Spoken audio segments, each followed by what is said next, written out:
Subscribe कीजिए हमारे YouTube channel Saxena CP classes को और बेल आइकन को प्रेस कीजिए हमारा लेटेस्ट एजुकेशनल वीडियो सबसे पहले। बड़ा ही ध्यान से देखिएगा, ठीक है, समझने का प्रयास करिएगा। कह रहा देखिए कि दो समांतर श्रेणियों का सारवंतर समान है। दो ठो समांतर श्रेणी हैं और उनका जो सारवंतर है वो क्या है? समान है। यदि 100वें पदों का अंतर 100 है तो 1000वें पदों का अंतर क्या होगा? ये प्रश्न पूछ रहा है।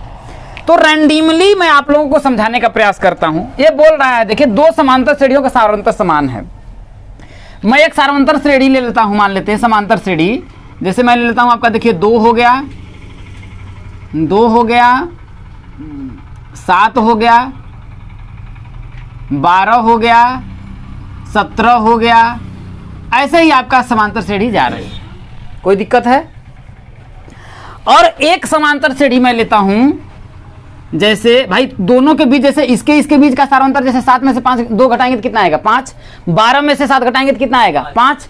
और 17 में से 12 घटाएंगे तो कितना आएगा? 5 आएगा सब जगह।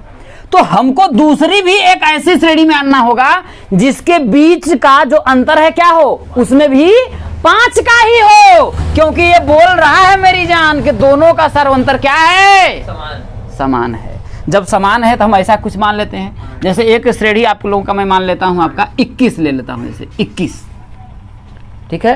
तो फिर इसमें सारवंतर अगर हमको 5 का ही रखना है तो अगला वाला क्या होगा? 21 5 26, 26 5 31, 31 5 36। ऐसे ही मान लेते हैं ये श्रेणी जा रही है। मान लेते हैं, मैंने आपको समझाने के लिए किया है कि मान लेते हैं इस टाइप की श्रेणी आपकी होगी, है कि नहीं है? इस तरीके से आपकी जैसे श्रेणी जा रही होगी। तो यहां पर देखने का आपको अंतर देखिए क्या मिलेगा। देखिए बोल रहा है कि 100वें पदों का अंतर 100 है तो 1000वें पदों का अंतर क्या होगा? एक चीज का समझने का गेस करिएगा, इसके और इसके बीच का अंतर क्या है, इसके बीच का अंतर क्या है, इसके बीच का अंतर क्या है और इसके बीच का अंतर क्या है? जरा देखो तो, निकालो तो। 21 में से 2 घटाएंगे तो कितना आएगा?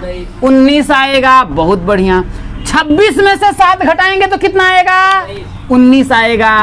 अगर 31 में से 12 घटाएंगे तो कितना आएगा? 19 आएगा। अगर मैं 36 में से 17 घटाऊंगा तो कितना आएगा? 19 आएगा। आ रहा है ना?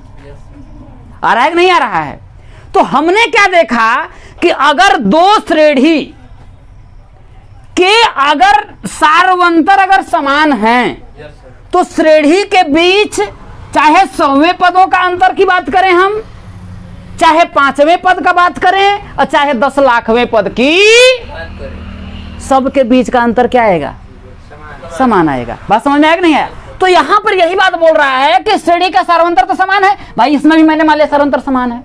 अब बोल रहा है कि 100वें पदों का अंतर अगर 100 है तो क्या अगर इसका 100वां पद आएगा और उसके बीच अगर अंतर हम करेंगे तब पर भी तो 19 ही आएगा ना? आएगा कि नहीं आएगा?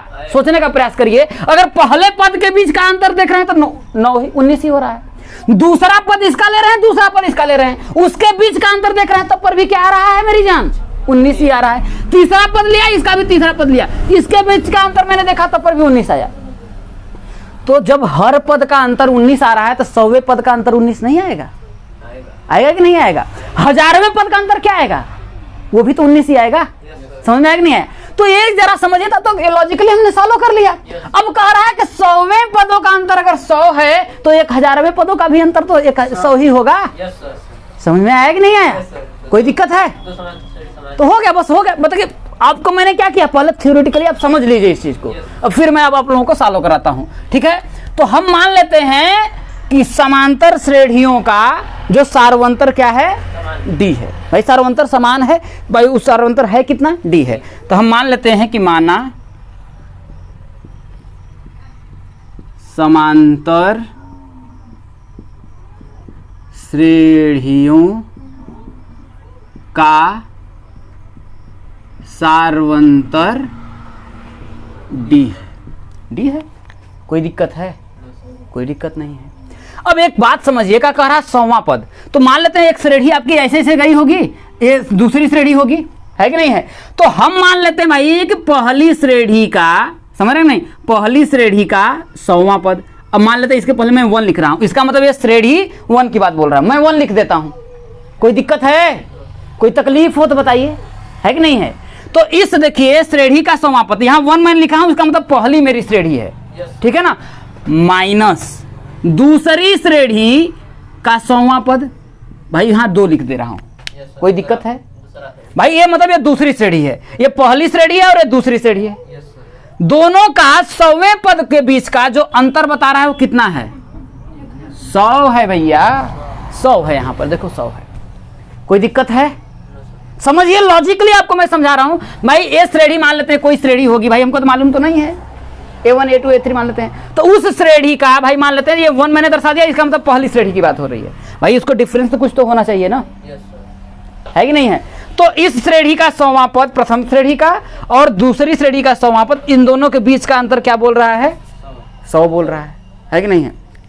अब जरा समझिएगा कि A क्या है आपका 100 है, A क्या है आपका 100 है।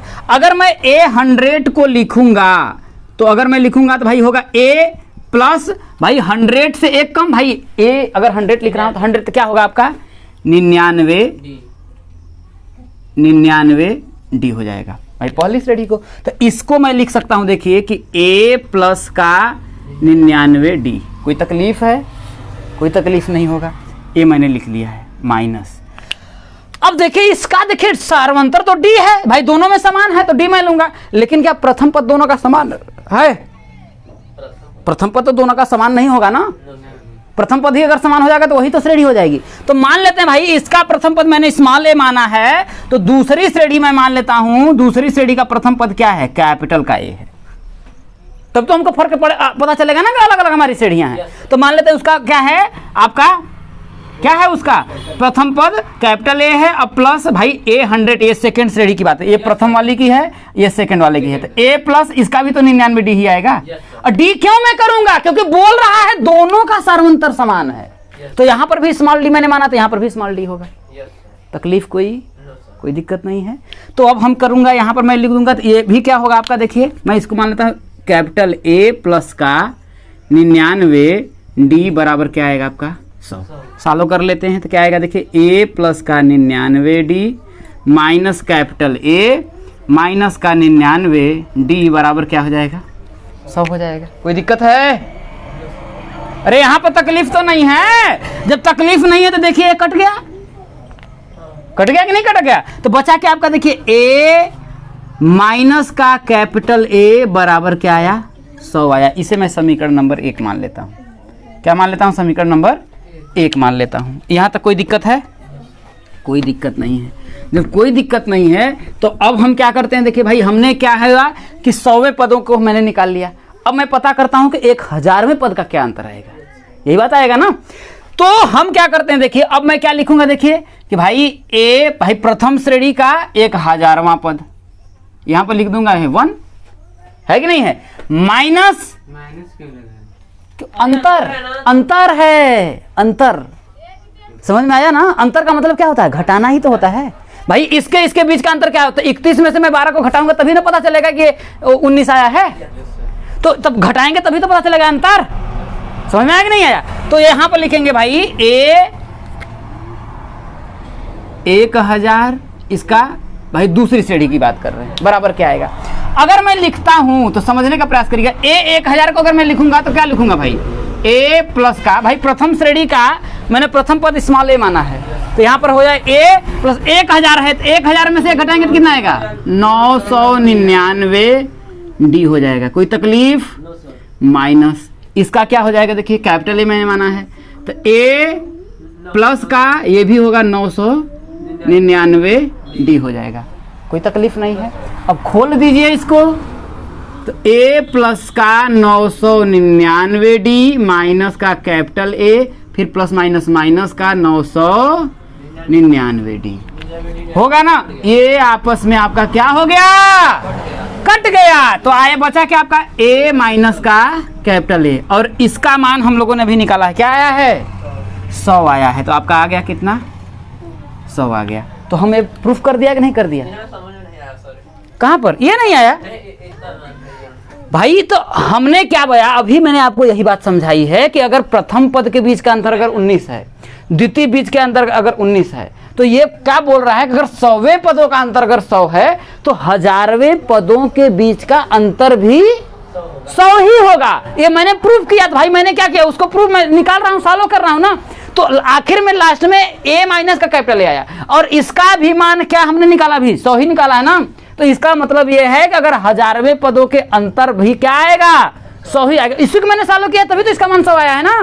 तो इसका मतलब यह है कि अगर 100वें पदों का अंतर भी अगर 100 आ रहा है तो 1000वें पदों का अंतर भी क्या आएगा, 100 ही आएगा। अरे मैंने आपको एग्जाम्पल की प्रैक्टिकली समझा दिया, अब क्या चाहिए, जान निकाल दें, कहिए तो दे दें। क्वेश्चन नंबर 13 क्या कह रहा है, देखिए कि 3 अंकों वाली कितनी संख्याएं 7 से विभाज्य हैं।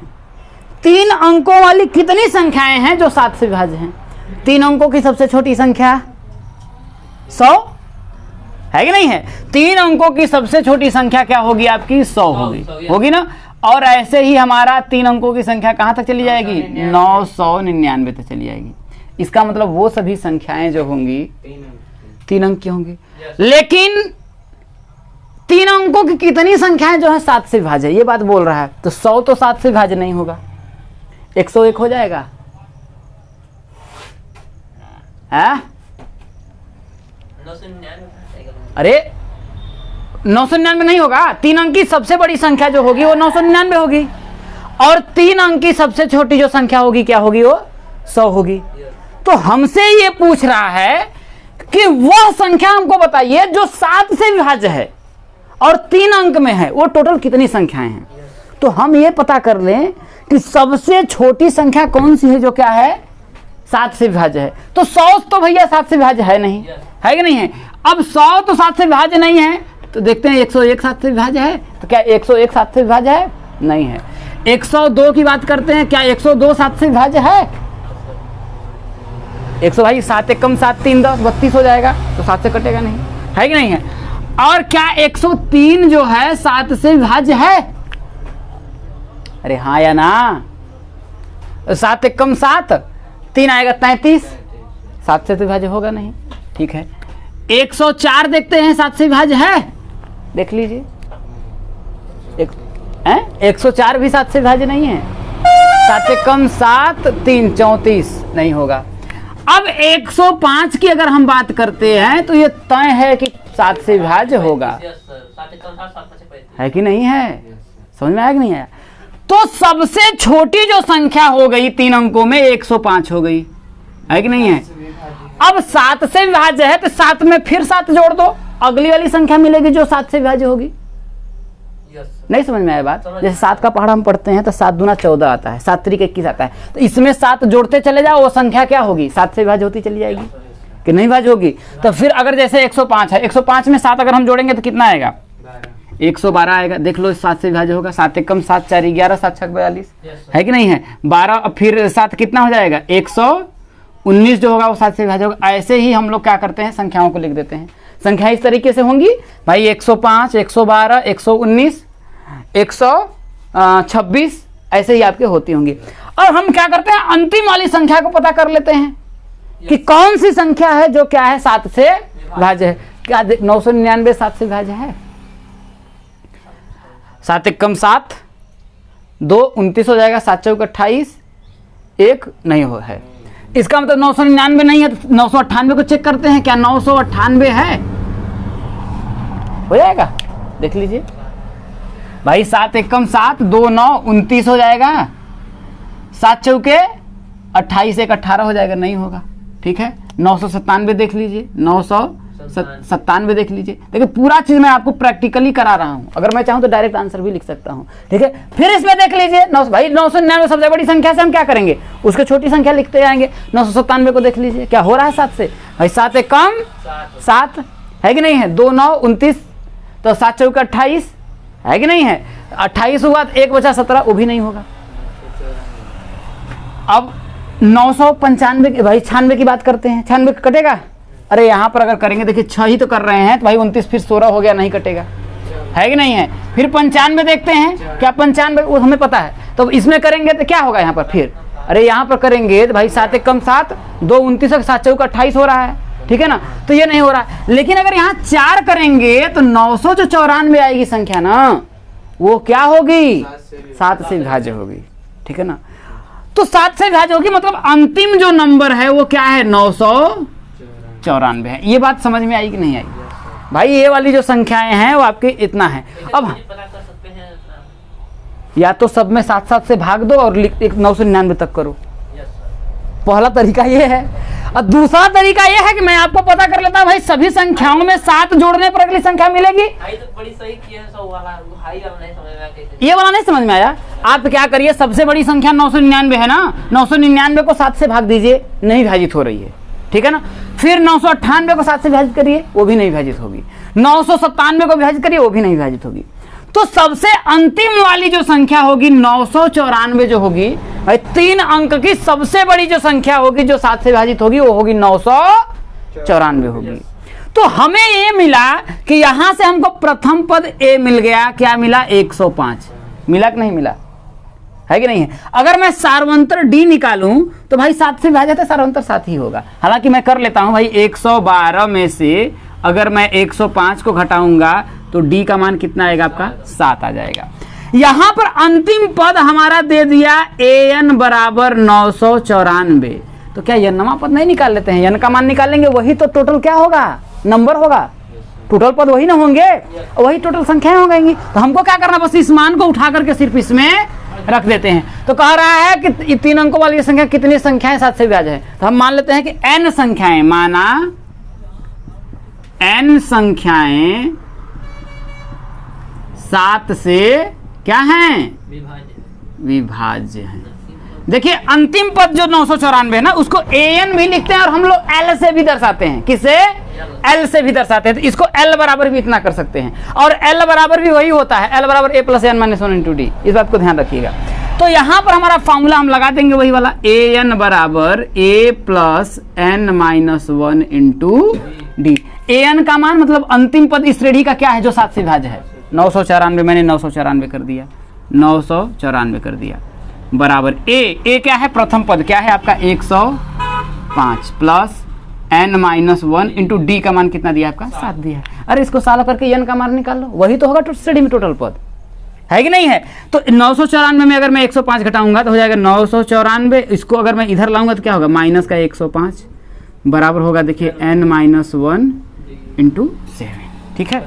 अगर मैं इसमें इसको करता हूं तो देखिए 4 में से 5 जाएगा नहीं, कर जाएगा 14, 14 में से 5 घटाएंगे तो कितना होगा, 9, यहाँ पर होगा 8, और 9 में से अगर मैं 1 घटाऊंगा तो कितना होगा, 889 आएगा, बराबर कितना होगा, n - × 7। अब 7 इधर आएगा तो क्या होगा, भाग में जाएगा। तो मैं इस तरीके से लिख देता हूँ, देखिए कि n - 1 बराबर 889, और बटा के साथ इधर आया तो बटा के साथ हो गया। तो n - 1 बराबर करेंगे, देखिए 7 एक कम 7, 7 एक कम 7, 1 हुआ, ए हो गया आपका 18, तो 7 दूना के 14, 4 49, 7 सते 49, 127 आया। अब इसको अगर मैं उधर भेज दूंगा तो मुझे क्या मिल जाएगा, देखिए n बराबर हो जाएगा, देखिए 127 + 1, तो n बराबर कितना हो जाएगा, टोटल 128। तो इस श्रेणी में जो आपका है, तो 3 अंकों की जो टोटल संख्याएं होंगी वो कितनी होंगी, 128 संख्याएं होंगी, जो क्या होंगी, 7 से विभाज्य होंगी। अब हमसे वही पूछ रहा है भाई कितनी संख्याएं 7 से विभाज्य हैं, तो टोटल कितनी है, 128 संख्याएं 7 से विभाज्य है। समझ में आया। क्वेश्चन नंबर 14 अब क्या कह रहा है, देखिए 10 और 250 के बीच में 4 के कितने गुणज हैं। 4 के गुणज का मतलब क्या है कि कितनी संख्याएं हैं जो 4 से क्या हैं, विभाज्य हैं। समझ में आया। गुणज का मतलब 4 के गुणा के रूप में आती हैं। समझ में आया कि नहीं है। तो 10 और 250 के एकदम समझ लिए 13वां जैसे सवाल था ना, वैसे ही अभी सवाल है, फर्क एकदम भी नहीं है। वहां पर 7 से पूछा था, यहाँ पर ये पूछ रहा है। तो हम देखेंगे 10 और 250 के बीच में कितने गुणज हैं, तो हम देखेंगे कि 10 से आगे कौन सी संख्या है जो 4 से विभाजित है। तो 10 तो 4 से विभाजित होगी नहीं भाई। अगर संख्याओं का क्रम में लिखूं तो भाई 10 से 250, 10, 11, 12 ऐसे ऐसे आपका 250 तक जाएंगी, यही ना होंगी, यही संख्या होंगी। लेकिन कह रहा है कि वह संख्या मुझे बताइए जो 4 से क्या हो, गुणज हो, मतलब कि 4 से विभाजित हो। तो 10 तो भैया 4 से विभाजित नहीं होगा, 11 तो 4 से विभाजित होगा नहीं, 12 जो है 4 से विभाजित होगा। इसका मतलब सबसे छोटी संख्या क्या है आपकी? 12 है। 12 के बाद अगला नंबर कौन सा होगा? अरे 12 में 4 जोड़ दो, 16। अरे 4 का गुणज है तो 4 को 12 के बाद अगला 4 क्या आएगा? पहाड़ा ये पढ़ो चाहते हैं, 4 से 16 आता है कि नहीं है? तो आपका 16 होगा, इसका क्या होगा आपका 20 होगा, क्या होगा 24 होगा, ऐसे ही आपका चलता चला जाएगा। लेकिन अंतिम पद भी तो हमें पता करना। अगर हमको अंतिम पद मिल जाए तो यहां से मैं प्रथम पद और सार्वंतर निकाल लूंगा, और अंतिम पद मिल जाए तो हम n का मान निकालेंगे। एकदम समझ रहे, पूरा 13 है। क्या है? पूरा 13 है। तो अब 250 तो 4 से विभाजित होगा नहीं भाई साहब, क्योंकि 4 6 24, 1 आएगा, 4 दूना 8 तो होगा नहीं। अब 249 भी तब तो नहीं होगा 4 से, हो जाएगा? नहीं होगा, क्योंकि 4 से डिविजिबिलिटी रूल बोलता है कि अंतिम का अगर 2 पद जो है अगर 4 से विभाजित है तो वो क्या होगा? पूरी संख्या है। तो हमें यहां दिख रहा है कि 200 जो 48 है, क्या है? 248 जो है वो क्या है आपका? 4 से भाई 4 6 24, 4 दूना 8। समझ में आया कि नहीं आया? तो इसकी सहायता हमें पता चल गया कि इस तरीके की हमारी क्या बनेगी? एक समांतर श्रेणी बनेगी। अंतिम पद पता है, प्रथम पद पता है, सार्वंतर पता है, तो सिर्फ हमें पता कर भाई इस श्रेणी में देखिए भाई ये भी पता है, ये भी पता है, ये भी पता है, यही तो नहीं पता है, और यही हमें क्या करना है? पता करना है। तो भाई इसकी सहायता से हम निकाल लेंगे, है कि नहीं? तो यहां से हम देखेंगे कि प्रथम पद जो ए है वो कितना है? 12 है। सार्वंतर जो डी है वो कितना है? तो भाई 16 में से मैं क्या करूंगा? 12 को घटाऊंगा तो डी बराबर क्या आएगा? भाई 4 का गुणज है तो आपका 4 किया जाएगा, ठीक है ना। अंतिम पद जिसे हम इस बार एल से दिखा रहे हैं, एल का मान जो अंतिम पद है वो कितना है आपका? 249 है, ठीक है ना। उसको एन से भी आप दर्शा सकते हैं, ठीक है ना। तो हम बस वही फार्मूला लगा देंगे, ठीक है ना, या इसको हम एन से ही दिखा देते हैं, क्या फर्क पड़ता है? एन बराबर, तो हमारा फार्मूला हो जाएगा, देखिए कि एन बराबर ए प्लस n-1 इंटू डी। तो अंतिम पद एन बरा का मान कितना दिया है? 248 दिया है। तो यहां हम लिख देंगे, देखिए 248 बराबर ए प्रथम पद है, कितना है आपका? 12 प्लस n-1 इंटू डी का मान कितना दिया है आपका? 4 दिया है। यहां तक बात समझ में आया? अब ये 12 को मैं इधर लाऊंगा तो क्या हो जाएगा? 248 माइनस का 12 इधर आएगा तो कितना हो जाएगा? माइनस का 12, तो फिर हो जाएगा n-1 इंटू 4 हो जाएगा। अब 248 में से अगर मैं 12 को घटाऊंगा तो कितना आएगा? 248 में से 12 तो भाई 8 में से 2 गया, कितना आएगा? 36 आएगा क्या? हाँ, 200 कितना आएगा? 36 आएगा। 4 में से गया थी, इतना आएगा, ठीक है। अब बराबर कितना हो जाएगा आपका? देखिए n-1 वृत्ति 4। अब ये गुणा में है, इधर आएगा तो क्या होगा? भाग में हो जाएगा। तो मैं लिखूंगा, देखिए तो इधर बचेगा क्या? n-1, इधर तो n-1 बचेगा क्योंकि ये तो इधर आ गया है, तो बराबर हो जाएगा, देखिए 236 बटा के 4 आएगा। तो n-1 बराबर कितना होगा? देखिए 4 पंचे 20 है कि नहीं? 4 पंचे 20, 4 9 36, यही हो जाएगा ना। कोई दिक्कत है? अरे 4 पंचे 20, 3 23 36 हो गया, तो 4 9 36 हो जाएगा। तो अब हो जाएगा, देखिए इसको मैं इधर भेज रहा हूं, तो n बराबर कितना हो जाएगा? 59 प्लस 1, तो ये हो जाएगा n बराबर 60। 10 से लेकर के 250 के बीच में 4 के टोटल कितने गुणज होंगे? 60 गुणज होंगे। समझ में आया? और यही हमारा क्या हो गया? आंसर हो गया। क्वेश्चन नंबर 15 क्या कह रहा है? बड़े ही ध्यान से देखिएगा, क्या बोल रहा है? देखिए कि n के किस मान के लिए दोनों समांतर श्रेणियों के, भाई दोनों समांतर श्रेणी हो 63 65 67 और 3 10 17 के nवें पद बराबर होंगे। कह रहा है कि n के किस मान के लिए? भाई n का वह कौन सा मान होगा जिसके लिए दोनों समांतर श्रेणियों के, भाई चाहे ये श्रेणी है और इसके nवें पद क्या होंगे? आपके बराबर होंगे। तो भाई हमें श्रेणी तो दी है ना, इसका हम nवां पद निकाल लेते हैं, इसका nवां पद निकाल लेते हैं। दोनों पद निकाल करके हमको करा बराबर करने के बाद बोला हम दोनों को क्या करते हैं, बराबर कर देंगे। बराबर कर देंगे, इसका यन का जो मान आएगा उसी पद के लिए दोनों समांतर श्रेणी के पद क्या होंगे आपके, बराबर होंगे। बात समझ में आया कि नहीं है? तो चलिए हम निकाल लेते हैं। तो हम क्या है, पहली श्रेणी हमारी क्या है, देखिए 63 है, 65 है और 67 है, ऐसे ही हमारी श्रेणी जा रही है। तो इस श्रेणी का प्रथम पद ए क्या है आपका, 63 है। सार्वंतर डी क्या है भाई, 65 में से अगर मैं 63 को घटाऊंगा तो डी का मान कितना आ जाएगा आपका, 2 आ जाएगा। तो हम एनवा पद निकाल लेते हैं, है कि नहीं है? तो ए एन बराबर क्या होगा, देखिए ए एन बराबर, तो क्या होता है हमारा formula, A plus N minus 1 into D. अब तक तो याद ही हो गया होगा। अब ए भाई ए एन का मान तो हमें पता नहीं है कि नहीं है? तो ये हो जाएगा, देखिए ए एन बराबर ए का मान कितना दिया है, 63, यही दिया है ना, 63 प्लस एन माइनस 1, तो एन माइनस 1 इंटू डी का मान कितना दिया आपका, 2 दिया है ना। तो ए एन बराबर, इसको हम सॉल्व करें, देखिए 63 प्लस 2 का एन में गुणा करेंगे तो कितना होगा आपका, 2n हो जाएगा, और माइनस 2 का 1 में गुणा करेंगे तो कितना होगा आपका, 2 होगा, है ना। तो यहां से अगर हम ए एन बराबर निकालेंगे तो 63 में से 2 घटाएंगे तो कितना आएगा आपका, 61 प्लस का 2n आया, इस श्रेणी का एनवा पद। कोई दिक्कत है? अब दूसरी श्रेणी हमारी क्या है, देखिए आपका 3 है, 10 है, 17 है, ऐसे ही आपकी जा रही है। तो इस श्रेणी का प्रथम पद ए क्या है आपका, 3 है।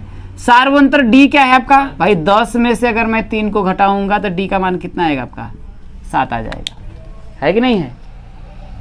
समझ में आया कि नहीं है? तो इसका भी मैं एनवा पद निकाल लेता हूं। तो इसका एनवा पद मैं कैपिटल ए से लिख देता हूं, मान ला ए एन है, ठीक है?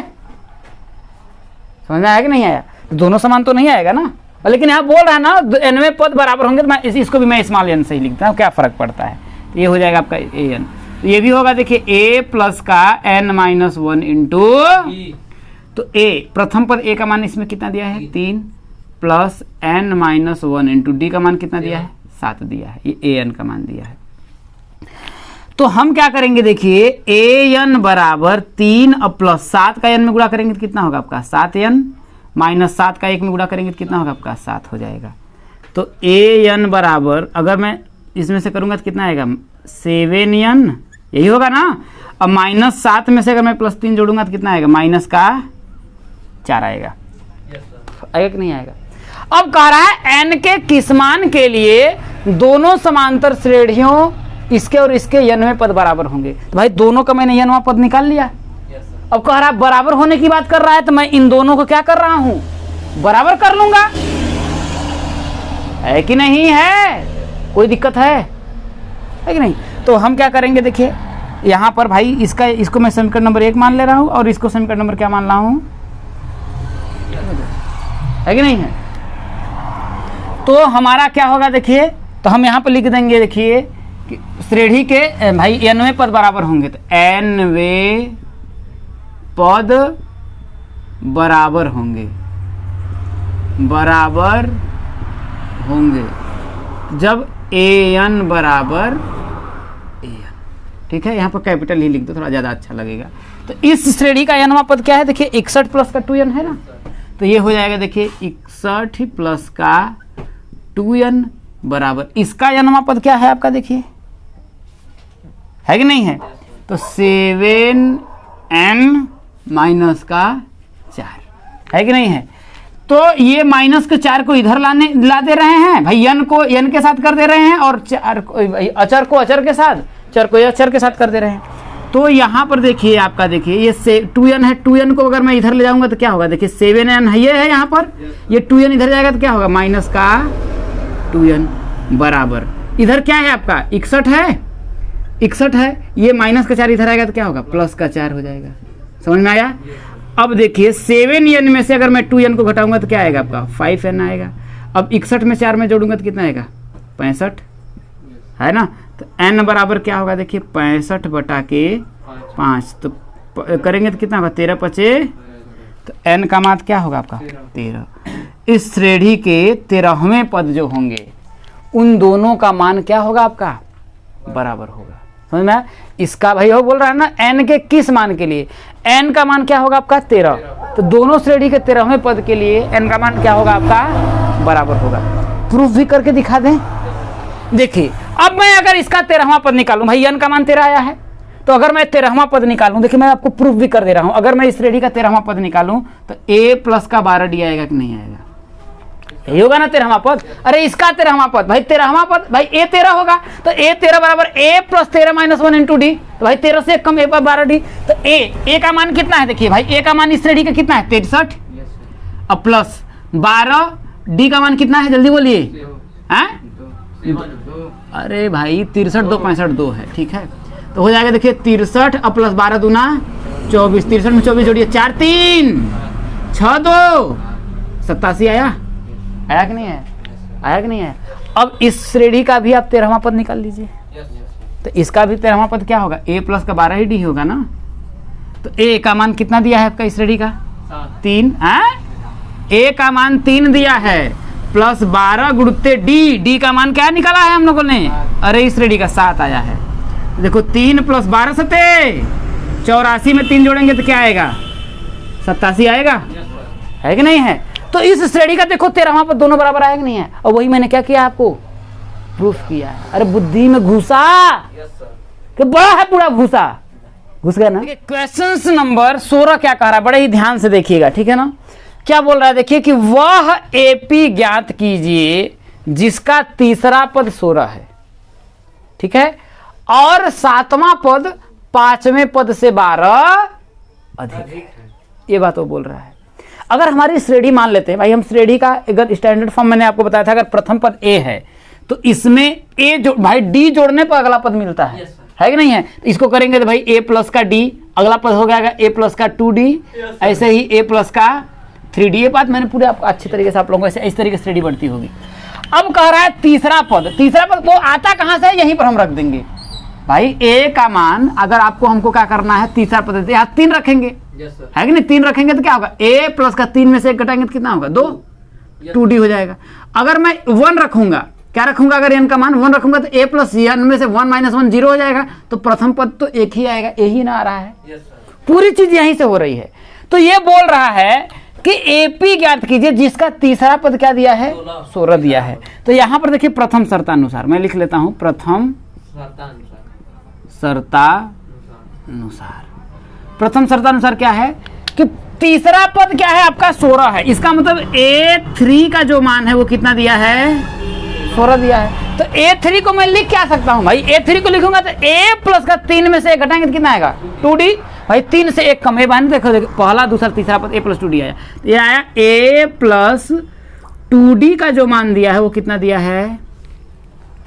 अब द्वितीय शर्तानुसार हम देखेंगे, देखिए द्वितीय शर्तानुसार, द्वितीय शर्त क्या बोल रहा है, देखिए भाई तीसरा पद तो 16 दे दिया है, अब कह रहा है 7वां पद जो है 5वें पद से 12 अधिक है।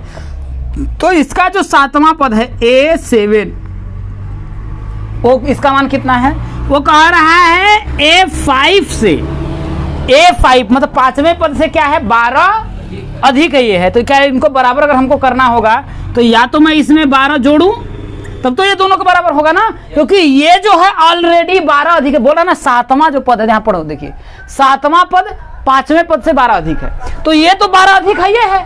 अब दोनों का हमें करना क्या है बराबर, अगर दोनों को बराबर करना है तो या तो 5वें पद में अगर मैं 12 जोड़ूंगा तो दोनों क्या हो जाएगा बराबर आ जाएगा। बात समझ में आ रहा नहीं आ रहा है। अब a5 को मैं इधर ला देता हूं, तो a7 माइनस a5 बराबर क्या है आपका 12 दिया है। यहां तक बात समझ में आया, कोई दिक्कत है।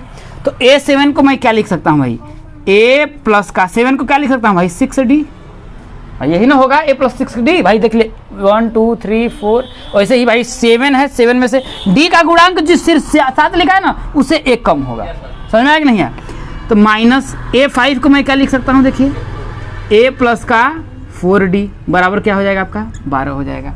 यहाँ पर मैं कर लेता हूँ, इसको मैं सॉल्व करूँगा तो क्या होगा, देखिए a प्लस 6d माइनस का a माइनस का 4d बराबर क्या दिया है आपका 12 दिया है।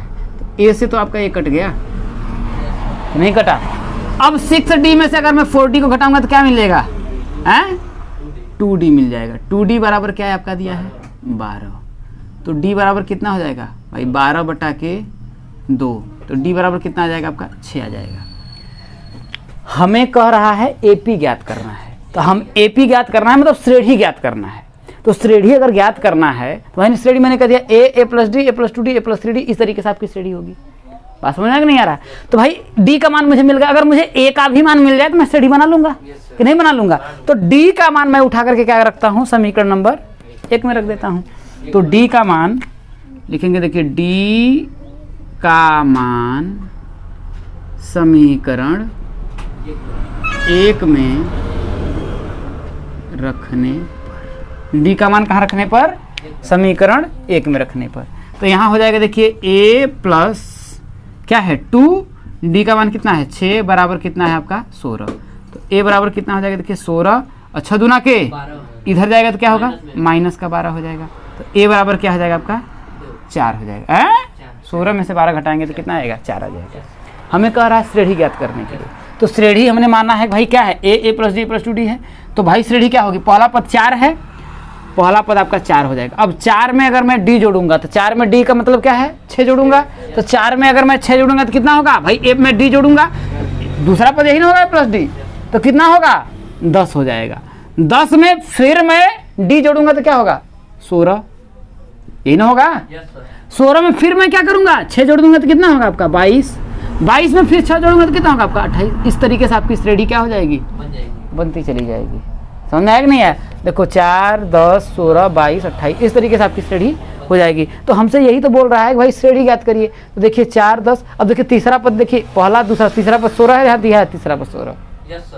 समझ में आया कि नहीं आया? तो इस तरीके से आपका क्या हो जाएगा, आपका आंसर हो जाएगा। अभी अगले क्वेश्चन अगले दिन।